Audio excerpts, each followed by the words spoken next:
and welcome back to episode 8 of Thrive, your source for expert insights on all things mental health and well-being.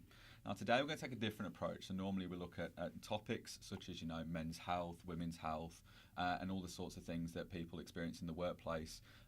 We're actually going to look at someone's journey and how they actually got to the position they're at, and that is our Executive Director of Client Relationships, Jade. How are you going today? Hey, good, thank you, Curtis. Yeah, thank you for coming on and being willing to actually go really deep into your past and really show our listeners some of the the great things and some of the inspiring things that you've managed to achieve in your career. Yeah, well, I'm excited because I guess a career is so much more than work.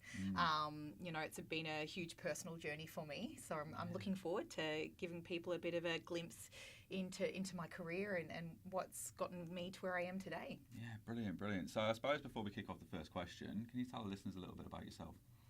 A little bit about me. This is a little bit of a challenging one. So I have an incredible family.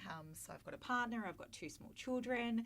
And for me, really, work was kind of my life. It took me a long time to kind of establish hobbies and different things outside of work, which I have. I've got a better balance now. But I think if anyone was to describe me, this is what I was thinking about the other day, how would people describe me? And I think in terms of being highly energetic, determined, and also really caring and considerate in things like that. So that's how I describe myself and a bit about my priorities. But work really for me is a key priority in defining who I am. Yeah, brilliant. So obviously you're our Executive Director of Client Relationships. So what sort of goes into that? I always say to people when I introduce my role that it's a really big fancy title, and obviously so much goes into this role. So really my role is about partnerships, connecting with people and delivering outcomes. So often when I talk to organisations that want to partner with Converge and I talk about my role, I say to them that really what I am is the voice of your organisation to focus on change, process improvements and positive outcomes for your people. Yeah, so it's more than just sales, that kind of thing. Oh yeah, I hate calling it sales. I know from a business perspective is obviously it is about sales, it is about onboarding partners, and it is about driving engagement and all of those business aspects. But really when I do talk about the role, it really is about a partnership and embedding Converge into an organisation, and that really comes through people that care. And obviously I'm very passionate. People can hear it in my voice and the way that I speak, but also in the actions as well that I take. So yeah, brilliant. So obviously you're in a very senior leadership position, and it's a role that many people aspire to achieve, and I know many of our listeners will actually know who you are. So we'd like to actually delve deep and get an insight into how you actually got to this position and where your journey began, because obviously it would have took a lot of work. Yes, this is a really interesting question because when I really think about my career journey and what I wanted to achieve, I never had executive director on my vision board. Again, vision board says a lot about me.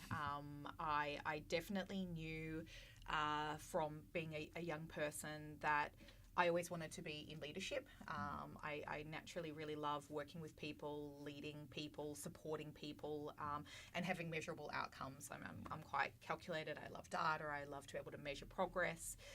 But I never had executive director as a title. And really, it wasn't until I got to Converge that I really saw that I do have the ability and I had the capability in terms of previous skills that I built over 15 years before arriving at Converge to really make a difference in the business and for our people and the people that we partner with. Yeah, definitely. So where did you start when you came to Converge then? Yeah, so I started in our contact centre, which again, that's part of how I connect with the organisations that partner with Converge, being a real person, answering a call of an employee and being able to help them through their journey, because often it's the beginning of their journey, and speaking to someone like me, I was really proud to be able to come to Converge. I took a step back from a career to come to Converge. A lot of people were really confused by as in people within my family network and my friends were really confused about why I left a career to take a part-time job in a call center. That's how it looked. Whereas I knew it was so much more from the minute I saw the advert. The minute I spoke to the person in PCNL, Winnie was just amazing. And she actually saw the potential in me before even I saw it. And then I was interviewed by now some of my colleagues in the senior leadership team as well. So I knew this was the right step in my journey at that time. Yeah, brilliant. So was there a few extra roles that you sort of like run up the ladder? Yes, I didn't go straight from the contact centre to exec director, as much as that would have been a really cool story. So I went from the contact centre. I moved from part-time to full-time pretty quickly. I actually had started part-time to give myself a bit of a break from my career, focus on my daughter going to primary school. So at the time, Cleo was 5, she was going into primary school, and I really wanted to try this kind of balanced mum approach that I had never done since birth. I'd always worked full-time and always been driving in my career. But I went to full-time pretty quickly. And I was able to get flexible working arrangements, which is really good. I would start at 10 o'clock every day, so I could do drop-off. That was really important to me. So I did the 10 to 6 shift. But from there, I know the team leaders saw potential in me. I naturally would help coach and mentor other people because it was just inherently in me as a skill. And I just really loved to kind of take on more, keep growing myself. So from that, I saw an opportunity in another department, which was Safe Select, which is our psychometric assessments. I have no clinical background. I had done psychometric assessments, but I didn't know anything beyond that. And I worked really closely with the director in that team. And I loved every single minute of it. And when I reflect it back now on that experience, going from the contact centre into the psychometric assessments department, I got to use all my business skills because my role, as much as it was a partnerships manager, I did everything with the director. I learned how to train people on understanding the psychometric assessments and how to make assessments on the reports. I did marketing, I did design, we built a software system. We did things that I just never thought I would do. So I was really grateful that it was almost like I was a mini business owner. And I loved it. Every single minute was amazing. And I learned so much, building the system alongside the director and other people. I'd never worked with developers in India and stuff like that. Like, this was amazing for me to experience so much more outside of sales, technically. Yeah, so you got like a full breadth of everything that sort of went on. And I think it just cemented how much I had learned in my 15 years before joining Converge, and really having been supported so much by my director at the time, believing in me, listening to my ideas, and taking risks as well, which I loved. And they were all calculated risks because that's just who I am. My role at the end of the day is I identify risks for the business and provide solutions and outcomes. And I was really supported by my director at the time, and we achieved some amazing goals in that short period. And then I was poached pretty quickly to the actual partnerships team. My director was holding on to me with her fingers very tightly, but it was time that my skills were used in another part of the business. So that's when I formally went into the partnerships team. I didn't want to go. I really wanted to stay in Safe Select in the assessments. I was really, I think I was finding my feet, and I was really scared of the change, but I had no choice at that point because they were really looking at kind of revamping the partnership model and having some different points of view. So at the time I was really grateful for the opportunity, but it was a super odd time. It was in 2020. And we all know what happened in 2020. The pandemic. So firstly, I was navigating a change with my work. I'd never worked from home. I really didn't like working from home. I get a lot of my energy source from being around people. So going home and then also having my partner lose his job at that time and my daughter being homeschooled, it really was such a big change for me. And we lived in an apartment. In saying that, some of the most incredible moments and experiences came out of 2020 for me, which I know not everyone had that same experience, but for me it was incredibly positive. So I was in the partnerships team. I then got a promotion within the first 3 months as part of a restructure and change, and I stepped into a senior partnerships role focused on government, health and education. And again, the business obviously saw the capability and skills that I had. I'd never worked with government before. I kind of had this perception of, oh my gosh, are they going to like me? Am I going to understand it? But then I just realised that it was my relationships and my skill in terms of listening, understanding, being actions orientated, that it doesn't matter what industry you're in.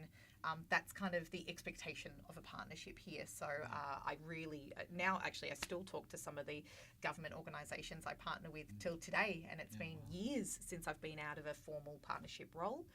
And then, so through the partnership role, moving into a senior role, I then fell pregnant in 2020. And that was 8 years since I had my first child, so it was a big gap. So I was navigating a new role, pandemic, working from home, and being pregnant at the same time. So there was a lot happening in 2020 for me, but I'm very grateful again for the opportunities that Converge has presented me. Yeah, definitely. So I suppose when we look at that trajectory, especially as well during the pandemic, and I know you've been mentioning a lot that obviously you're a mother, and we're going to delve a lot deeper into that a little bit later on in the episode, but I think I'd like to have a little conversation about that there. So how did you sort of navigate, because obviously there was the whole homeschooling situation, obviously the new roles and responsibilities you were taking on, the new workload. How did you navigate that? Firstly, what's always worked with my family is communicating to my partner in particular what's happening for me at work. I'm not perfect. There's some days that I completely close out, and he knows things have been happening for me at work. He'll wait for me to open up about it. But at that time, firstly, we were really reliant on my income. So naturally, we did have to communicate about what this shift looked like because my partner lost his job. So we were going down to one income. And he understood that part of supporting us and to have a consistent income was to support me and getting the promotion as well. And he has seen me on this journey for so long. And I think he also was so grateful there was an organisation who saw what I was capable of, because he's been on this journey with me for 15 years. He loved that I was getting, I guess, the recognition for the hard work and I guess my skills. So we established very quickly up front he would do the homeschooling. So setting really clear expectations of the relationship, what his role will be, what mine will be, was really important. So that really just set us up for success in the beginning. Also, really good routine. So at the time, we committed to every morning walking around Albert Park Lake. Oh, nice, so that was for me, my partner, and our daughter. That was just a rule. And anyway, to go off on a bit of a tangent, there was swans and the ducklings. So anyone who's from Melbourne and knows Albert Park Lake, there is a season where there's just ducklings and the swans everywhere. And that just became like a purpose point for us to always be kind of connected and committed. But then when we got home, then it was into work for me. So I was trying my very best to set boundaries that didn't blur with my family and the time with the family. So in saying that, that's what I was saying for us. We didn't live a lifestyle like that before. We were both working. Our daughter was in care. We're kind of just running around all the time and ships in the night, whereas actually this really changed the dynamics in our family for us in a really positive way. So obviously that key point you said there, the boundaries, setting those boundaries and having those, those clear, obviously the boundaries. How did you sort of navigate that whilst having obviously a child who would obviously want to be around you, want to be near you, and obviously pregnancy, and then all of obviously your relationships with within work and stuff like that? How did you sort of navigate that where you're obviously in a quite a tight-knit area and space? Yeah. Okay. That was it was trial and error. So what we establish is essentially we kind of found really good boundaries for work and personal life. That worked really well. But what was happening is, particularly for the role of the partnerships role, our organisations that we partnered with were going through their most vulnerable time, as many of us were. We're all going on our own personal journey, but for the organisations that we partnered with, they'd never gone through this before. So really what I found is the need and I guess the advice, support, information, and also organisations realising the benefit of EAP during that time just went through the roof. I can't explain it.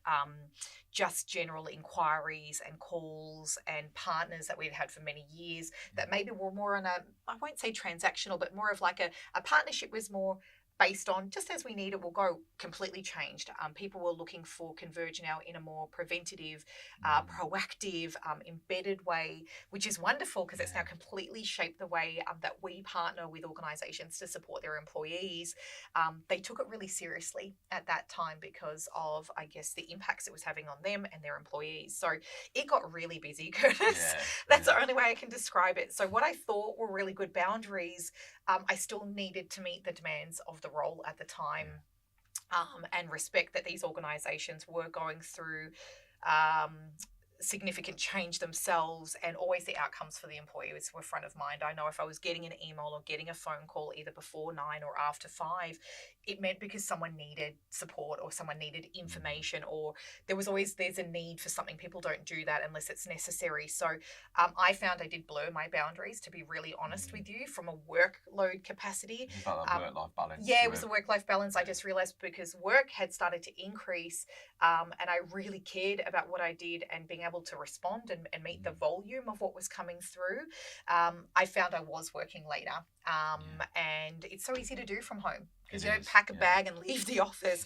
You sit at a desk and you can kind of see the emails coming through or the phone calls. And for me, something I've learned along my journey is as long as you've got a really good prioritization strategy and establishing what is urgent, because everything can feel urgent in mental health, and I completely understand, but understanding what does really qualify what is urgent and those that are non-urgent, if we're just going to categorize it as two, really helped me then understand it's okay, it's going to be there tomorrow. But really something I stand by with my team, which was a big learning out of the kind of 2020 period for me, was it's okay to tell it's an individual, either internal or external, that's asking something of you. I will get back to this tomorrow, and this is why. I think communication is imperative, operating with transparency, setting time frames for people as well, but holding yourself accountable are so incredibly important. And that was a huge learning for me during that time. And also assessing that my worth and my success in my role is not from how many emails I respond to. That was a really big challenge for me, and I still find in my team today we have that conversation when I say, "Hey, how was your day today?" "Oh my gosh, I got my inbox empty," and I'll say, "Oh, like what else did you do today?" At the end of the day, the inbox will just be full again tomorrow.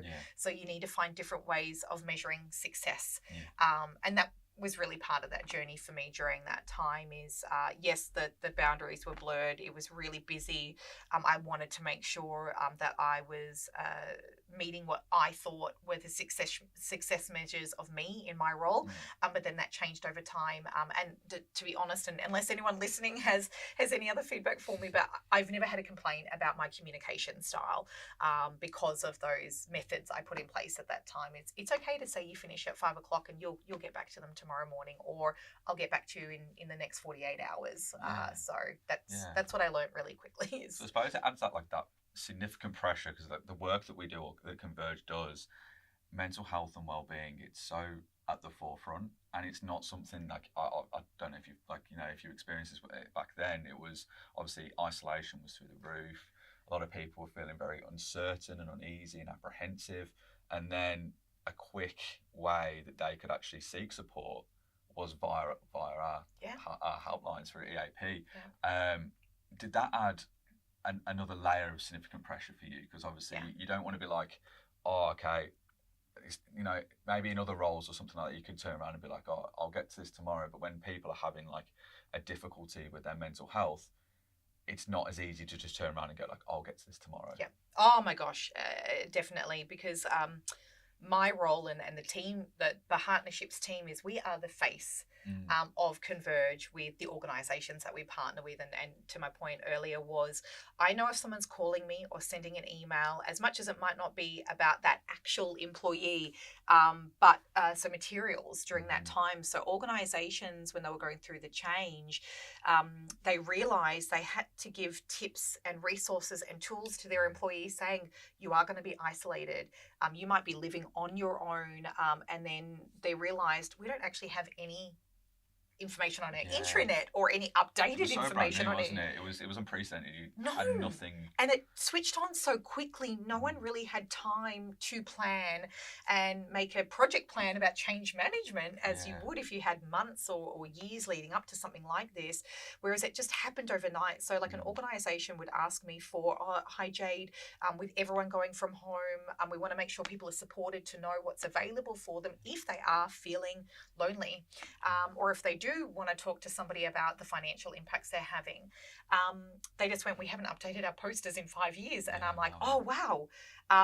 We didn't think about this. Yeah. So then knowing... I suppose it's one of those things where you wouldn't have known either. See, no, because you're relying on a two-way partnership. Yeah, to it's say, a brand new road to navigate. Yeah. Correct. We didn't know when the last time they updated their materials. So them reaching out to us was so incredibly important because things had changed in 5 years. So and you can't foresee a pandemic either. No one ever could. But in saying that, now this has completely changed the way we partner with organisations in a more proactive way. But that'll probably come up later on in the conversation.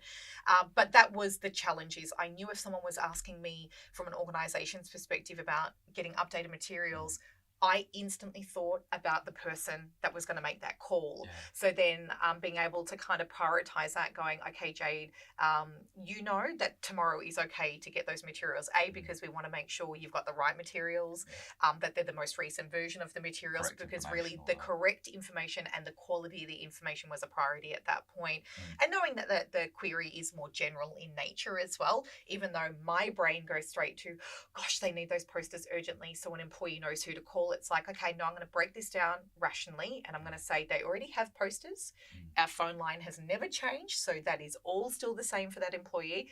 But we know maybe the branding's shifted, or maybe the way that we talk about the service has shifted. That's okay. That can wait till tomorrow. So I found for me it was just kind of reassessing how I think about things as well, and then obviously navigating that response back to the client and saying, oh, not a problem at all, we've actually got a whole new range of materials for you. I'll get back to you tomorrow, as I want to make sure I've got the most up to date right resources for your organization. And then they're really grateful that I've acknowledged, oh, Jade has a plan for us, and again, they would rather the correct and quality of information than rushing something through that evening. Yeah, definitely. Brilliant. So I want to take a bit of a step back now. So looking earlier on in life, I guess. So obviously you previously mentioned mood boarding, vision boards, all that sort of stuff. So I kind of want to explore what was your school life like, and obviously you said that it wasn't on your vision board, but was there a dream of being, okay, how far or where is the limit? Where's the everyone always says sky's the limit, that kind of thing. Where were you sort of looking at being okay, I want to achieve this in my life. This is the objective I want to go for. Oh, wow.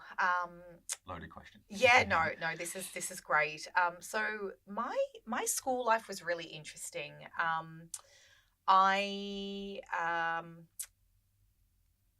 I'll talk about high school because I think that's really where it started to define a little bit about me understanding me, because I think everyone goes on that journey, and particularly at that pivotal age, maybe around 16 or 17. So do you know what's so interesting is I actually can't recall having a career in mind as a teenager, which probably explains why it took 15 years to get to this point, which is okay. Everyone's journey is quite different.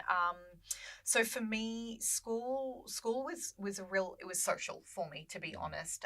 Again, being with people, connecting with community, all of those things were really important. Did I definitely get caught up in the social aspects of high school and being cool and all of those things? I did.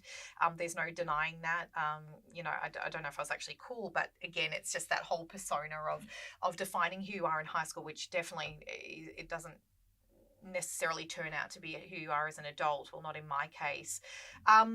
So for me, I think I plodded along in school. I think I really underestimated my capability. I think I lacked a lot of confidence at the time, and actually got an interesting story because I applied for school captain in year 10, which I thought I was capable of. I applied for it. I wouldn't have applied for it if I didn't think about it. I was shortlisted, which was amazing. And at the time, our school had a committee that chose the school captain, so it wasn't a popularity choice, which I totally agree with. I think that's the right way to do it, in my opinion. So there was some teachers that were involved, the vice principal, and some people on some committees that were students with me. And I never forget, I didn't make the cut. I did not become the school captain. And at the time, my vice principal said to me that I lacked confidence. And that really then shaped the way that I saw myself as a leader. And in a positive way. Now, I think if anyone was to describe me, they would say I'm really confident.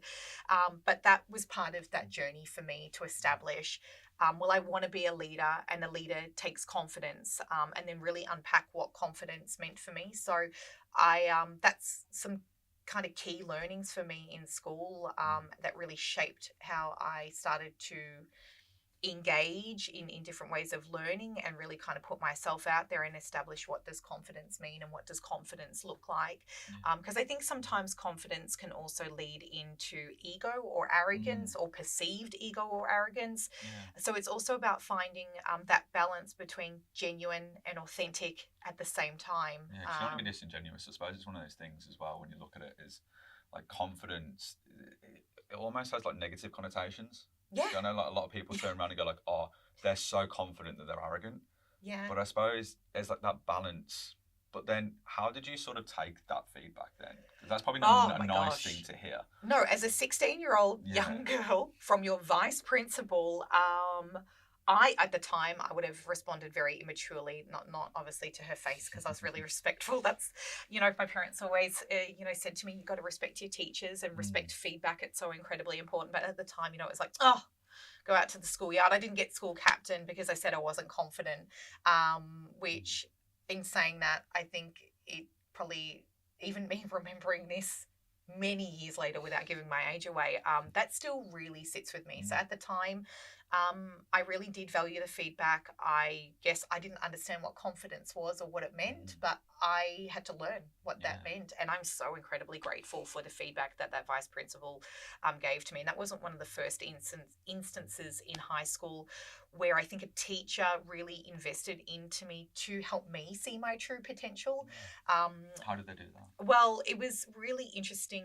Again, the vice principal, and I don't know if she'll listen because I know we've got education clients here, or even if she's still a vice principal, there was a schools program that was running in Victoria government, and this was many, many years ago now. This would have been the early 2000s, where schools were invited to nominate people that they would like to meet Nelson Mandela. Yes. So yeah. It was real. So he was obviously doing a tour of Australia at the time, and at the time I didn't even know who that was. So I had to do the old Google search and the encyclopedia stuff to understand. And the vice principal said to me, Jade, I would really like you to be a representative of the school. That's awesome. Yeah, and I wasn't like your typical representative of the school at those types of events. And I really thought about it. And I went to my family and my mum and my dad, and they were like, oh, well, like, it's up to you, because they wanted me to have freedom of choice. I wish they had pushed me a little bit harder now. And I actually said no, because at the time, I think that social pressures of being in high school, going on a trip with my vice principal, and maybe other students that weren't within the cool group, I'm being very honest, I actually said no. So again, I look back now and I think, again, the principal saw something in me that I hadn't quite seen yet. And do I regret that to this day? Of course I do. It makes a very good story though. So anyone else listening out there, take those opportunities. Don't worry about the social aspects or things like that, which, in saying that, a lot's changed though since the early 2000s to now, in a positive way, I think, for young people to be more of themselves and not worry about what others think. So do you sort of attribute that decision to maybe your confidence at the time, that you didn't feel confident enough to sort of jump out of those social boundaries? Or I was still worried about what people thought. I was really worried about what people thought, which, then 20 odd years later, I'm like, what an absolute fool. Like, imagine that being the reverse of the story, where I actually got to go and meet Nelson Mandela, which now I've got a bigger learning out of it, and it's seize those opportunities, don't care what people think, and believe in yourself. Like, it wouldn't have changed anything with my social network. I know that now, but at the time it felt like the end of the world. So, but again, those things have stayed with me, where I've realized subconsciously, all of these little moments were building up to what I am today. So as much as I didn't see them at the time. Yeah, definitely. I suppose like that would resonate a lot with our audiences. You know, a lot of people do go through that journey, especially when they're younger. Like, I know for myself, like, I was an anxious mess at school where like I'd frequently second guess everything, worry about everything, and then, you know, I never had a situation like that. But you can almost put yourself in those shoes and be like, wow, like, would I have done something differently? Yeah. And it would have been very tricky to navigate, especially when you're like young. Oh, yeah. Being 16 and kind of being put into a situation like that. However, for me now, I look at the world is full of opportunities, and, you know, be it what it will, some positive, some negative. But I think that's really where I first started to see the opportunities that can present themselves to you, and then the choices and the decisions that we make that take us on different paths. Yeah, definitely. Do you think that, like, if you changed or you were a different person back then, you would be in a different position now? No, I don't think so. I don't know, actually. It's hard to say. I try not to think about it as much, because I really, for anyone that's listening as well, I think you've just got to trust and believe in the decisions that you make at the time with the information that you have at the time. I'm a firm believer in environment and experiences shape the way that we are day to day, week to week, year to year. So no, I have no regrets in terms of the decisions I made at those times. Oh, yeah, do I wish it could have been different? But it wasn't, and that's okay. And now I'm here talking about it, you know, so people can learn or unpack and go, oh gosh, Jade, I made that same decision. Yeah, because you suppose you don't want to look back at things and be like, oh, I'm regretful of this, or I could have done things differently, because it's shaped who you are today. Yeah. Which I think a lot of people resonate with, especially myself. Yeah, definitely.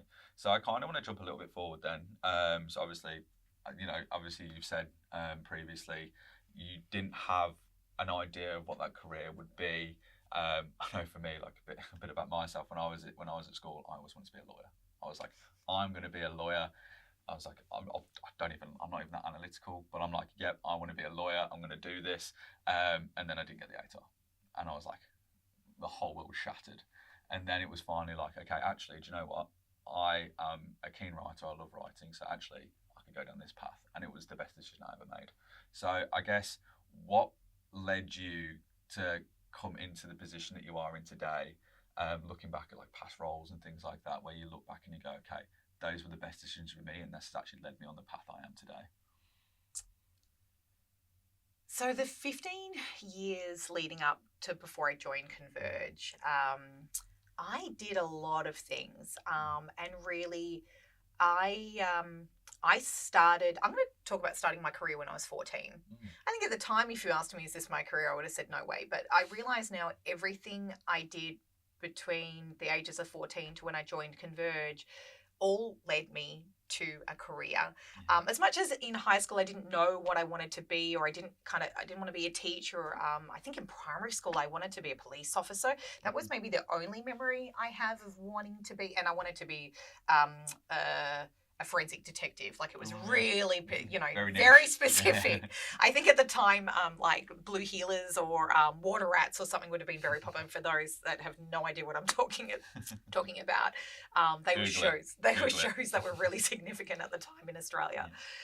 So at 14, I started working at a really young age while still going to school, because I wanted money. I loved money because money gave me a sense of freedom. I realized at the time it actually gave me so much. Like, at the time I didn't realize, but it gave me so much more. But I actually worked 3 jobs at 14. Oh, wow. Yeah, my parents didn't have a lot of money, and I have 2 younger siblings who are 12 years younger. So it was a really unusual time for our family. So I went, great, I want to contribute to the family. I want to make money. So I stumbled on my first job when I was 14. It was a cash in hand job. I probably shouldn't say that, but that was many years ago, so times have changed. But I worked as a children's party entertainer. I worked as a fairy. Oh, awesome. Yeah, and I actually did that job pretty much right up until my 20s, nearly into my 30s. That was actually the longest standing job I ever had. And while I was a fairy, I also worked at McDonald's, one of the first ever 24-hour restaurants in Australia. It was in Dufton. And then I also worked at a pub or a bistro as like just a hostess kind of thing. So at 14, I had lined myself up 3 jobs and I loved it. But again, I underestimated that all of that was building my skills that were technically driving a career. Very people orientated. Everything was people orientated. Everything really cemented around customer service, interpersonal skills, all of that, which I loved. And the fairy role was just incredible. Again, it was about an experience and allowing a child to have a really amazing moment. So I can't even imagine how many photo albums I'm in of children in Southeast when they had a fairy party. But from there, I realised that's what I love to do. I love talking. I love engaging with people. So I then had a 15-year career of hopping jobs. So I worked for Supre, again, like I know that brand's still around, but it was very different back in the 2000s. Diva, Lavisa, Bunnings, Strand Bags, the Betts Group, Cotton On, Forever New, Industry Clothing. So over that period, I didn't stop to really assess why did I keep changing jobs. Retail became kind of my industry because I was known in the industry. I had the skills on paper. These were, jobs that were always vacant, and good leaders were really hard to find. So I worked at a store manager level, a regional level, a state level, and in some cases a national level. But I always really got stuck to kind of go beyond and get into corporate or head office, which is really where I wanted to go. So as every role in every organization I worked for, I realized I learned so much more, but I wasn't fulfilling what I wanted to achieve. But it was never a role title, Curtis. I just knew I wanted to do more and I could see more, and I saw so much more opportunities going, if they just let me do that, I could really change the way that this business operates. But I never put a title on it. I just saw things as opportunities. So it wasn't like a dream where you're like, I want to be the head of buying for... Never. Never. I just saw opportunities within a space to where I could contribute and do so much more, which is really hard to explain when you're in retail and when you're in sales, because you kind of get stuck in that niche of that role. I think it's one of those things that, especially retail, is very formative. And it sets those foundations. I started my career in retail. I worked for like Platypus, Converse, all these different groups, and like I think that my confidence and things like that is very attributed to those and being put in your. It is because it's one of those things where like you can be as confident as humanly possible, but it almost is out of your comfort zone. Just randomly going up to people and trying to sell them something, and it's difficult. It's a tricky one to traverse. And I it's actually really interesting that you say that, because I think retail as an industry is really under-recognized for the skills it builds for individuals.